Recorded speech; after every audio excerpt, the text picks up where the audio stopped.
Welcome to Whitetail Rendezvous, hosted by Bruce Hutchin. I'm so happy you've joined us today, and you're going to find out a lot about whitetail hunting on the show. This is Whitetail Rendezvous Podcast, episode number 370. Hey, folks, we got a new sponsor. It's called Buckwild Coffee. What's so special about Buckwild Coffee? Well, a gazillion people go to Starbucks every day and drink coffee. Well, why shouldn't Buckwild Coffee offer you light, medium, or dark roast with free shipping? All you have to do is go to whitetailrendezvous.com, go to shop, and order your coffee, and I'll ship it out for free. Hey, thanks so much for visiting Buckwild Coffee. The best brew in the West, the best brew around the campfire, the best brew in the hunting shack, the best brew anywhere. Buckwild Coffee. Get yours today. This episode takes place down in Illinois, or out in Illinois, with Randy Brewer and Steve Jennings of Next Gen to Be Outdoors. They've got a lot to say about incorporating youth and women into the outdoors. And hey, some guys that you know don't hunt. Why not take them up and show them a tree stand, show them a rub, show them a scrape, show them where the bucks run. All of that means that we got a generation coming up that'll want to hunt. And that's the basis of the show. Plus, Randy's got a great story about his 170 buck he took during the rut, and he only set the stand once. That's a tip and technique you might want to use. So listen back, sit back, listen well to Next Generation to Be Outdoors. It's never too early to think about food plots. Whitetail Rendezvous has an ebook for you. Just simply text 33444 food plot to get your copy. Welcome to another edition of Whitetail Rendezvous. This is your host, Bruce Hutchin. I'm heading to Illinois. No, we're not going down to Pike County because, there's places in Illinois with booner bucks, and Randy Brewer and Stephen Jennings got a couple on their walls. So we're going to talk to them about Next Gen to Be Outdoors. Hey, guys, welcome to the show. Thank you. So what's all about Next Gen Outdoors? Talk to me about it. Well, when we started this group, we're avid outdoorsmen, and we really want to be able to share our experience with everybody that's willing to follow us, and hopefully get small kids, children involved in the outdoors, get our wives involved, get our own children involved in the outdoors, and possibly if there's any females out there or young children that are willing to learn about the outdoors, to contact us, and we'd be willing to work with them and show them about the outdoors. And so why'd you start this? It was more of a hobby for us, just because we enjoy the outdoors so much, and we wanted to be able to take our videos of our hunts, of going out setting up stands, shooting our bows, out scout for turkey, and just put it out there on video for everybody to see that this is what we do, and we enjoy it so much that we want to share that with people that aren't so into it like we are, and the people that are avid outdoorsmen like we are too can see this is how we do it ourselves up here in Illinois. So, how do you distribute this? Are you just on YouTube or social media? How do you get your program out? We've got a Facebook page. We're on Instagram, Twitter, and also on YouTube. So, which is your favorite? Which one works the best? I guess that's the way to say it. Which one of those social media platforms works the best for you? Right now, I think Facebook is really working for us well. Until we get more films down and edited and put up on YouTube, I think Facebook is our bread and butter right now. How many friends or viewers or likes do you have? We have a little over 660 right now. We just started this in December. Okay. So, and we haven't even had the opportunity with it being the off season, had the opportunity to put any film out there with the spring turkey season coming up. Hopefully we get some video out there for everybody and to enjoy and watch us. And then once we reach 700, we're hoping to do a giveaway, a shirt, a hat, and a few other items to try to bring some more people into it. So I'm going to give a promo right now for Trees and Camo. I don't know if you heard about them, but get a hold of Mike Pierce, Jai, J-A-I, Utley. Just go to Trees and Camo, and say that, hey, you'd like to promote their product, and if they give you a jacket or shirt or hat or whatever, they're big friends of mine. They don't sponsor me, but they're just really super people. So if you want giveaways, they're good people to talk to, and maybe you can get something at a discount or whatever. Awesome. Definitely look into that. So Trees and Camo, Mike Pierce, Jay, Jai Utley, Cobb Sanders own it, and a good friend of mine, Tina Kane, is helping there too. So great people. So there's a free shout out for you guys from Trees and Camo from Uncle Bruce. And then I can help you build Twitter. I wrote a little ebook on Twitter to help you build it, and all you do is text ATA 2017 to 33444, and you'll get my free book. Okay. All right. Okay. There you go. Awesome. Thank you. Thank you. I wish I would have known you were there at the ATA show. I could have hooked up with you. Yeah, I mean, me and 10,000 people. My buddy was there, Bob Rourke, and he goes, "I didn't realize you knew so many people." I said, "Well, we've had over 100,000 downloads." Yeah. And I'm so shy. So did you hear what happened to Michael, Nick, and T-Bone? No, I did not. Somebody left them speechless in the Hoyt booth while I was there.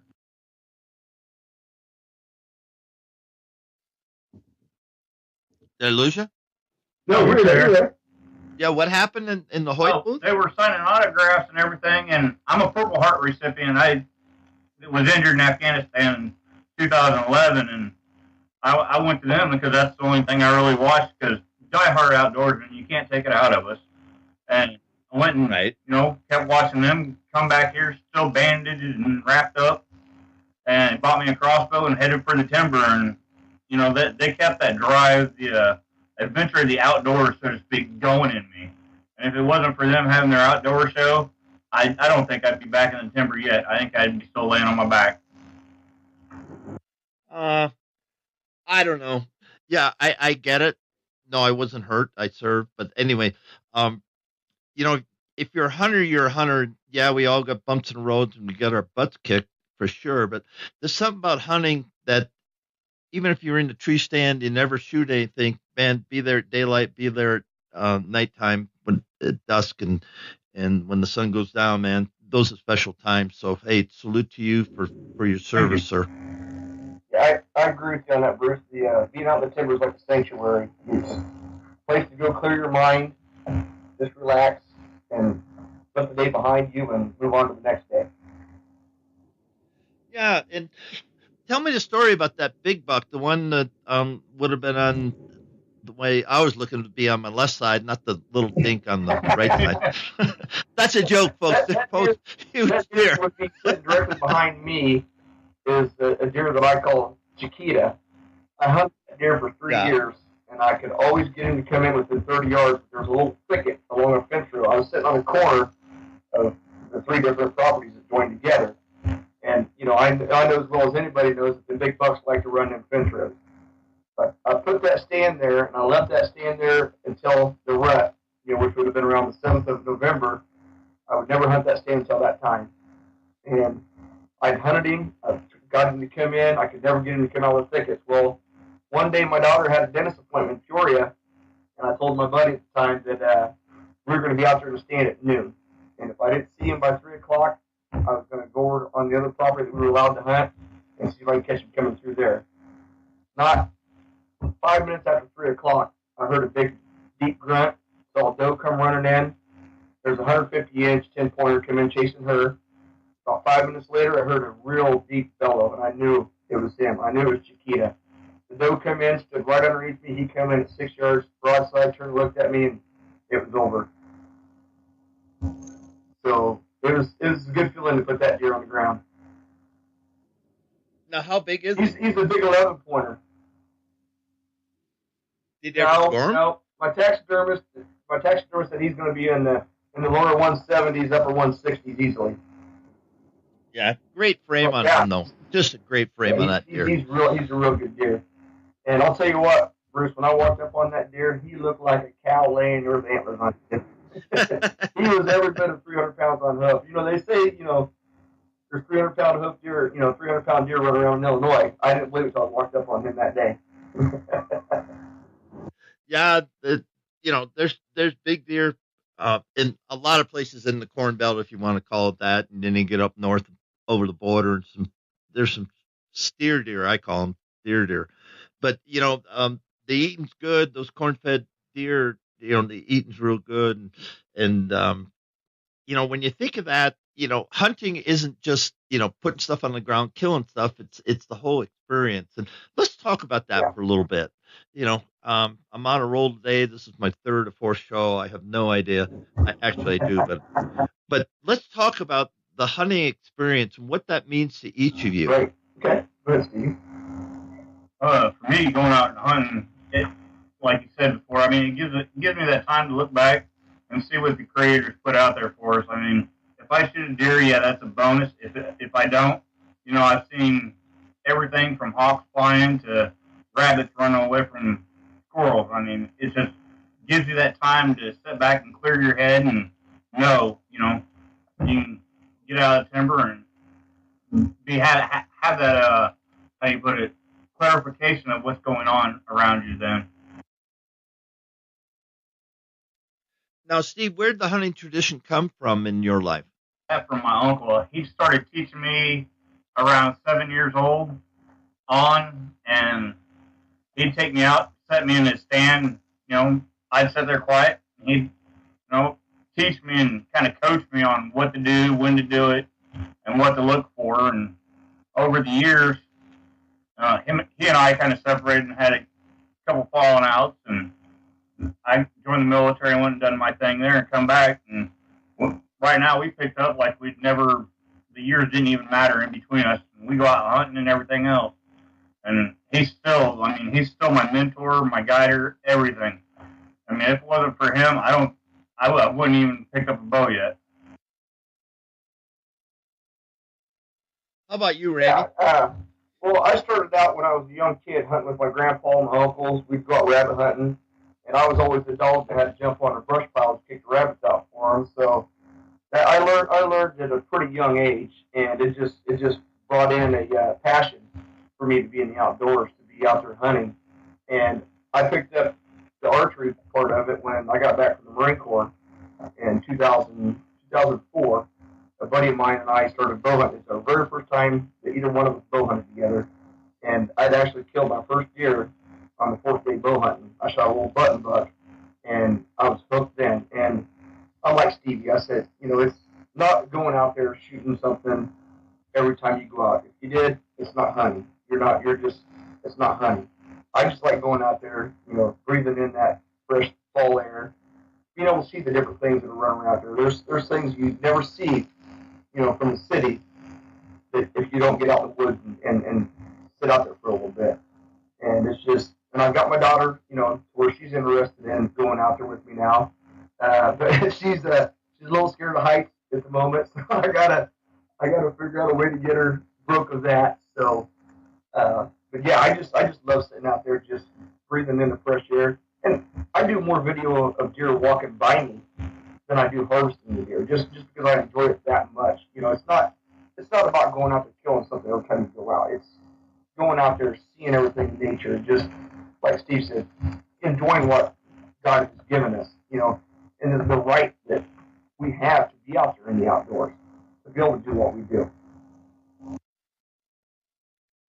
Yeah, and some people get mixed up on that. They go, well, why do I have to do this? Why do I have to do that? And that's because them's the rules. I mean, pretty much it. Them's the rules, and I think of everything that's around us. There's laws and all that thing, and for the most part, you have to say, okay, that benefits me. There's some things that I don't agree with, but having said that, the ability, the privilege, I think that's the word I want to say. The privilege to hunt is exactly that. And it's a privilege. It's not a right. We are hunters. We are stewards of the land. And, you can read all about that. But when it comes down to it, we are privileged to be able to sit there. North American model of hunting is way different than the European model. I mean, European, either you don't hunt or you have to pay for hunt or and fish and lease it. And people don't understand in this country how good we have it until you go to a different country and go, oh my goodness, the rules and regs and it's holy right. I can go out of my house and go up the mountains and I have a tag and I'm pretty much I can go almost from Wyoming. Well, I can go from Wyoming all the way down into Mexico and never be on a piece of, well, I have to cross a couple of interstates, a couple of roads. But other than that, I'm on public land. I'm on public land for over 300, 400 miles. Huh. I mean, think about that. And that's why, that's a benefit of living out west. But having said that, it's a privilege and I guess we're sticking on that. And just like, the people who serve for our country, it's an honor and a privilege, that they give up that part of their life and some their whole life. And we need to do a better job. I was talking to a guy today. I said, just one simple thing, just smile at a veteran today, in uniform or out of uniform. Just smile at them because you never know. You just never know where their head's at. Exactly. Especially with all this PTSD that's going on with, it's, you never know what's going on in somebody's head that comes back from what they've experienced over there, across the big sea there. So. Right.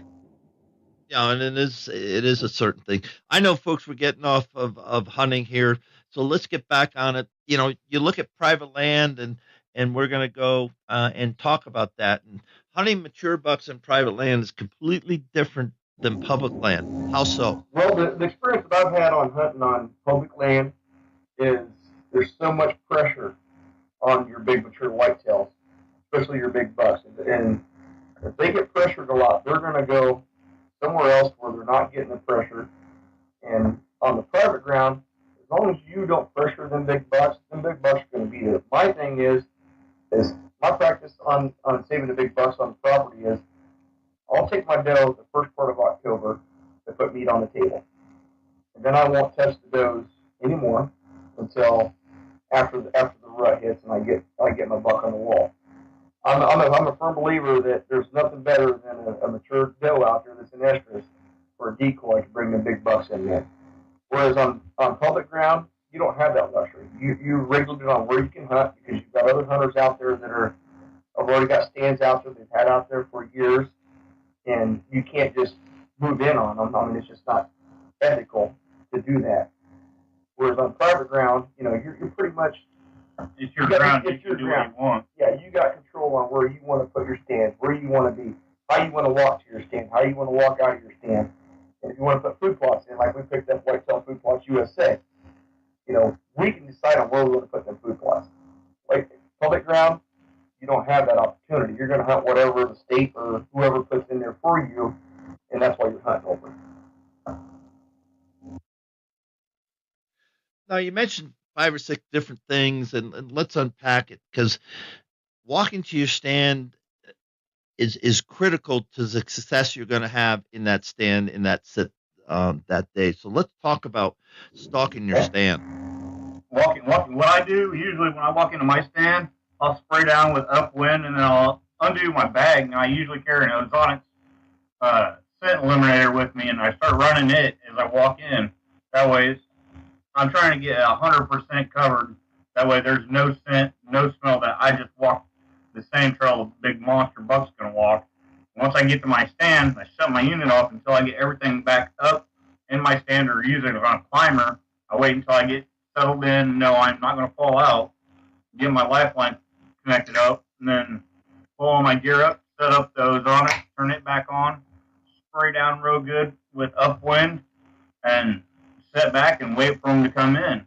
I mean, the biggest thing I think you got to watch out for is the other hunters coming in. They need to be as ethical as you are with scent control and knowing there's going to be more than one person out there, especially if you're on, public ground, and you don't have to worry so much about private ground to the public. You get that scent elimination down, and you'll be looking at a higher rate of taking a good deer than Whitetail Rendezvous is pleased to announce a partnership with GoHunt.com. Who's GoHunt.com? Well, if you're a DIY hunter, you need the information at GoHunt.com/insider. Why? Because it provides 4,200 profiles, every unit, every species, and every season. Furthermore, they give in-depth analysis, interactive maps, unit access, and seasonal trends. Draws are very important, and they give you the most accurate information in the business. All this is available when you go to gohunt.com/insider. Make sure you use promo code WR when you join Insider. You'll get a $50 gift card for GoHunt.com Gear Shop. All in all, if you're hunting out west in 2018, GoHunt.com Insider is where you need to be to get all the research information. When you use promo code WR, Whitetail Rendezvous receives a small commission from GoHunt.com. Not taking one. Was that Randy or Steve? Okay, so Randy, your thoughts on stalking your stand? When I walk into my stands at night, the wind, I play the wind a lot on my access to get into my stands. Knowing where the deer are bedding, I don't want to walk into a stand. Even if I want to hunt that stand so bad that night, but I know the wind's not right, I'll move. I'll move to another stand, and I usually try to take the trails that I know the deer aren't going to come out of to get to the food or to get back to bed, per se in the mornings. So I'll take a path to get me to where I need to be. You're going to bump deer regardless. Everybody talks about worrying about pushing deer. There's a difference between pushing deer and bumping deer. You're walking to your stand, I don't care where you hunt at, you walk into the timber, there's a deer in there somewhere, you're going to bump that deer. If you don't pressure them where you're not pushing the deer, 90% of the time that deer is going to end up coming back in because they're an inquisitive animal. They're going to come back and see what you were. They don't feel you as a threat. So, I if I'm walking into my stand in the evening and there's deer out in the field, per se, I'll go ahead and walk to my stand. I'll just put my head down and keep walking. I bumped deer off the field, got up in the stand. 20 minutes later, Bruce, here they come. They come right back out. I have no idea I'm in that tree at all, standing out in front of me feeding. But the wind is a real big factor on getting to your stand in the mornings or in the evenings, and you just got to be careful of that because you don't want the wind blowing into the bedding area when they're coming off in the evenings to go to feed. But yet you don't want to walk in another way when they're already out in the field. And the wind's blowing out in that field, they're going to pick up your scent there, and they're going to spook, and they're going to run away to where they would normally come by you. Well, now you've just been busted because the wind's blowing in their face. Let's stay right there and talk about holding mature bucks on private land. How do you do that, and how do you do that successfully year after year after year? The biggest thing is you have to teach yourself not to shoot the smaller bucks. You cannot. You get a 2.5-year-old deer. He's 130, 140 inch deer. A lot of people don't get the urge to shoot that deer. You cannot shoot that deer. You have to let him go, let him get bigger. Now to hold your bigger bucks on there, you're going to go out scouting, you're going to go out shed hunting, but you don't want to be out there putting a lot of pressure on that big buck. If you're putting a lot of pressure on that big buck every day, he's going to get tired of it. He's going to move on. Yeah, when the rut kicks in, he's going to be out there running, looking for them, does and extras. Chance he might come back, yeah, but I would rather know that big buck's in there living in there, he's staying in there, and you'll catch him out every once in a while, before the rut, coming out feeding. He may come out right at dark. He may, 200, 300 yards away from you, but he's there. He's there because you're not pressuring him. You pressure them big bucks, they're going to move on. They're going to go somewhere else. They will not. They don't get big by being stupid. Sorry for saying that, but they get that size because of their intelligence. They don't like the pressure. They hate the pressure. You keep the does in there. You keep your big mature does in there. The big bucks are going to stick around as long as you're not pressuring them. So you definitely can't be out there trying to walk around the timber and trying to find, where's he bedding at? Get a general idea where he's at. Where he's coming from in the evenings. He's coming up off bed. Where he's heading to in the mornings. If you figure out an area where his core area is, try to stay out of that. You find a bunch of rubs in one area, that's pretty much telling you that's his core area right there. So, and follow your straight lines. You know where your straight lines are. You know where that buck's going to be. He's coming through there. Put your trail cameras on them straight. See if you're getting him with another buck. And a lot of times around here with the private ground, we get a lot of big bucks off of other properties because of the pressure. They're getting pressure from other properties getting pushed onto us. So now like Chiquita, the deer we were talking about earlier, I knew that deer had been on that farm for 3 years. That's why I stayed out of that stand. I would not hunt that stand until the rut hit. I knew if I got in there earlier in the year, like October, middle of October, he was going to win me. He would bust me. He'd catch me moved, whatever it be. I'd never see that deer again. And even I had a young kid, that I took out hunting his very first time, and he dropped out of high school. And he was a junior in high school, and I told him, I said, listen, you get back in school, I will teach you the ways of bow hunting. I will take you bow hunting with me. He went hunting with me, graduated high school. He's got a good job. He's got, a couple children now, doing good for himself. And I told him, I said, Kurt, nobody hunts that stand, until November. Nobody. And he respected me enough to stay out of it. So, and he's actually got his own little page now too. So it's a big deal to not pressure them big bucks. If you pressure them, you're not going to hold them on your property. They're going to be gone. Period. Makes sense to me. What about women in the outdoors? How are you guys making sure that the ladies are always invited? We actually, what I've been doing is, this might sound crazy, but I go on my page, on my personal page, and you see females on there that are interested in the outdoors. You see them out there in a camo, holding a gun, doing some shooting, whatnot. I invite them to like our page, to follow us. And we've had a bunch of them turn around and start following our page. And we're actually, like I said, we've just started. We want to see how it goes with the team we have.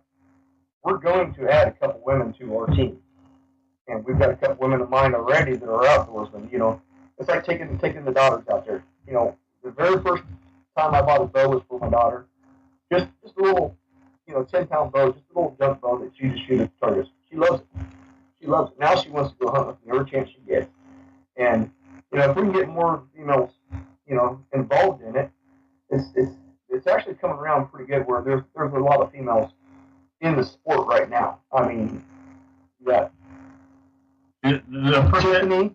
Yeah, Tiffany and Melissa, and a couple others. I mean, it's turning out to be, there's starting to be more females in the sport than there are males anymore. I volunteer at our local archery shop here in Illinois, and you wouldn't believe the female clients that come in. Oh, I want to get interested into this, or my boyfriend or my husband just started shooting. I'd like to shoot with him, and our daughter, she's like 9 years old. She'd like to get into it too. But I mean, it turns out to be a whole family experience once they see what it contains and how enjoyable it can be. What about guys that aren't so friendly to women? They look at them as competition. I think it's wrong. I really do. I think it's very sexist if they treat a female like that because she wants to be in the outdoors. Hey, I'm more than happy for them to be in the outdoors. That's just that's another genre of hunters that we have that will have our backs when it comes to PETA and stuff like that. Saying that hunting's bad. Well, it's not. You know what I'm saying? I mean, you're out to provide for your family. You're putting food on your table. You're doing it's a passion, and I'm all for women being in the sport. All for it. Well, it's a real big, like Michael Waddell and all them say. It's a real big family out here, and yes. Going to the ATA show, the Iowa Turkey and Deer Classic, Illinois Turkey and Deer Classic, you see what kind of cohesion everybody's built with each other. I mean, these guys looking down on the women for wanting to go out and hunt and stay side to side with them.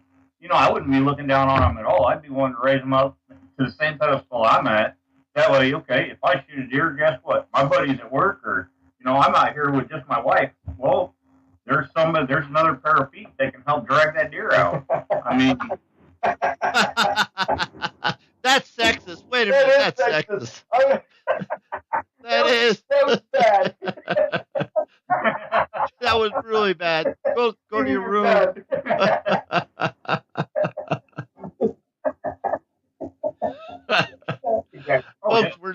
any fun today. Right. We're just not having any fun. Yeah. I don't know what to tell you. And I'm all, like I said Oh earlier, man, I'm but all hey, for it. I'm hey excited guys, about in women all that want to get into seriousness, this sports we've hunting. got to make It's women real it's comfortable amazing, you know. because there are a So lot of great women hunters out I there. mean, you can They tell got their hands TV down, shows and they're you know, smoking bucks, like you, Bruce, and and Randy and they're I doing all. everything the You can guys tell us all are. day long, And this work or that'll work. sometimes the women hunt 90% better of than the men because time, they're we ain't more even gonna take patient your and advice they into listen to instruction. consideration. Us guys, You tell me, my a hands woman raised. that, hey, this might Sometimes work, this I don't might listen work. so well, She's going to store all and that I pay a information in her price for full that. bag, But shake it ladies up, go, okay, I want pull to do this. something out. What do I need She to might do? have that How do I need idea to do it? work great And for her. and they get it done.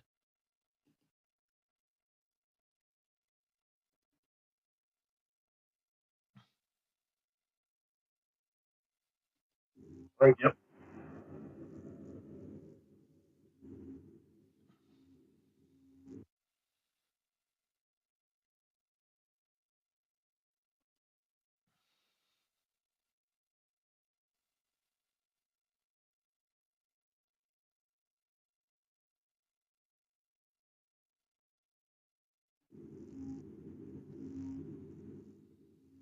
Exactly. Yep. Exactly. Yeah, and it's just a matter of, you know, in a store or any place, you just don't have to be in the field. You just say, hey, how can I help you? How can I help you be a better hunter at the range or whatever? Just, Around here, I make mean, them feel the deer are getting welcome because overpopulated. I you mean, guys we're are getting about the next generation overgrown with outdoors, and we need them. the does are overpopulated. Old guys So it's like kind me, of keeping, like the old saying we're not going to goes, live you gotta forever, have a total and buck we need to ratio replace that. We to need keep to a strong replace steady that with herd. people who have the And passion that I do and proven you to be guys true. do, You're getting and these want to bucks fight are, for the opportunity to you've hunt. got, let's say you got 18 does on a 30-acre farm, and you've got When you one big think mature about buck the in the future, let's tree. stay Well, now right you got there. 2.5 Just year in olds your coming neck of the up, woods, you and see they're chasing all these the young deer does. Now herd they're putting getting their better, genetics in these young slip a little does bit, or that the let's big talk buck's not about game getting a chance management. to get to. And yeah, I think it's the population around here in Illinois is getting a little while of hand, but yet still good for us because as hunters, we want that population to be there for us to go out and to be able to get them. So, Steve? I mean, I agree. I mean, the population is there, but you got to watch some of these counties. It's like a roller coaster ride. You get in a different county. I mean, that county might drop down so big. What was it, 2 years ago, 2.5 years ago, we had EHD and blue tongue. It was really bad. And I know a couple farmers that found over 80 dead deer on their places. I mean, it just took a nosedive, and we're watching the numbers now rebound out of that. But also, we got to watch for another drought season, which I think is going to come around and bite us. But I think, with all intent and purposes, I think they're coming back, and they're coming back strong now since that big EHD and blue tongue deal there. I mean, that took a nosedive on all our deer and all our big old bucks. We found them by creek beds. Yeah. And another thing too, Bruce, is I'm not mouthing any outfitters or allocators that come in the state of Illinois to hunt, but going back on the buck to doe ratio is I feel the state of Illinois needs to put a stipulation out there that says, listen, you want to come down here to Illinois, you want to shoot a big buck, like some other states have. You have to shoot a doe or two before you put that big buck on the ground. Just like Iowa. I mean, you got to earn a buck. Because there's a lot of people that come in here to hunt, that, and I'm not just saying they're just outfitters or whatever. It's just they're after one thing only. They're talking about the antlers on the wall. Well, I'm sorry, but I don't know if you've ever eaten antlers, but I'm sure it don't taste very good. So you have to thin out the doe population to make for the big bucks to be coming around. So you can't have 100 does to every 2 bucks. It doesn't work very well.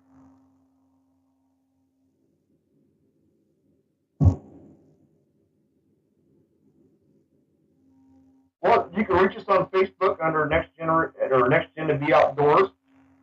We're also on Instagram under Next Gen to Be Outdoors. We're on Twitter under Next Gen, and then on our YouTube page, it is nextgen2b.com. Okay. I hope we answered your question on the management.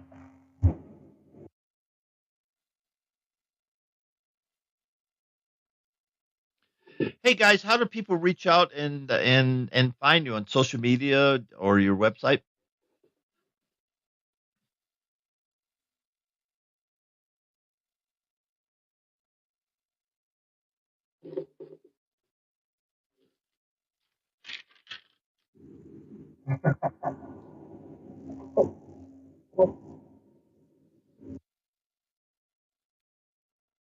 I'm writing a note here. Sorry about that.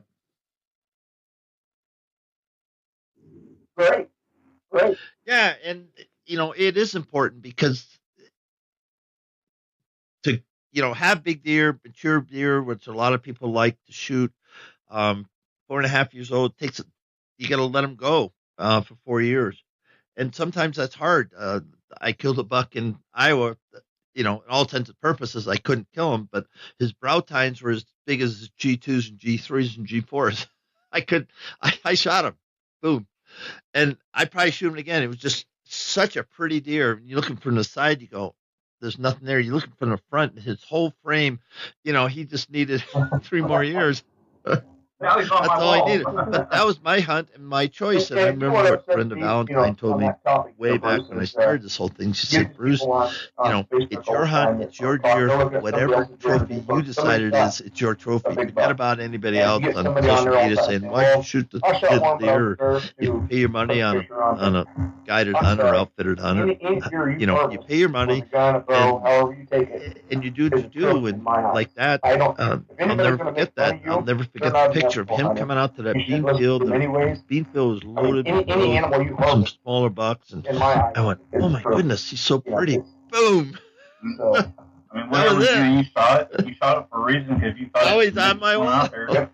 It's big to you, and who cares what anybody else thinks? It's your deer, and you're proud of it. So I mean, Yep. be happy for them instead of condoning what they shot or who cares if it's only a little fork buck? Hey, they were happy shooting it. Or if you do have an opinion, it's sometimes keep it to yourself. Don't bag somebody for shooting that little four corner, when you've got 180-inch deer hanging on the wall. It's just that's to me that's just not being a very ethical hunter when you do that. So someone text me and say congratulations, good job. Keep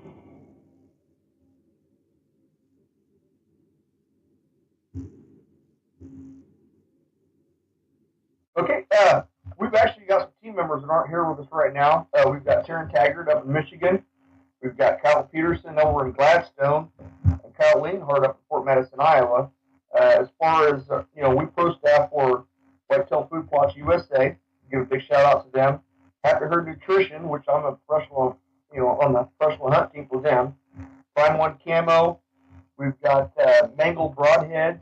Yeah. We've got Delta Bowstrings. Black Eagle arrows. Black Eagle arrows. Heck yeah. Hey guys, we're at the time of the show. You got a couple minutes to give shout outs to sponsors, friends, neighbors, countrymen, and then we're going to wrap the show. Scope Enhancer, and we're working on a few more. And you ever heard of moon stands? We've got moon stands. If anybody wants to, if anybody wants to order a moon stand, and they use Next Gen 10 code, they get 10% off that stand for us pro staff for them. So make sure they use that code when they order the stands. Next Gen 10.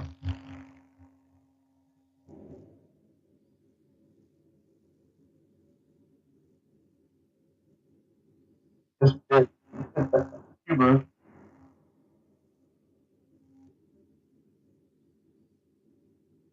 Yes, she goes out with me. Brian Rich is my favorite. I'm going to get some of his stands to take to the farm. Thank you, Bruce. They're the best. We can do it again.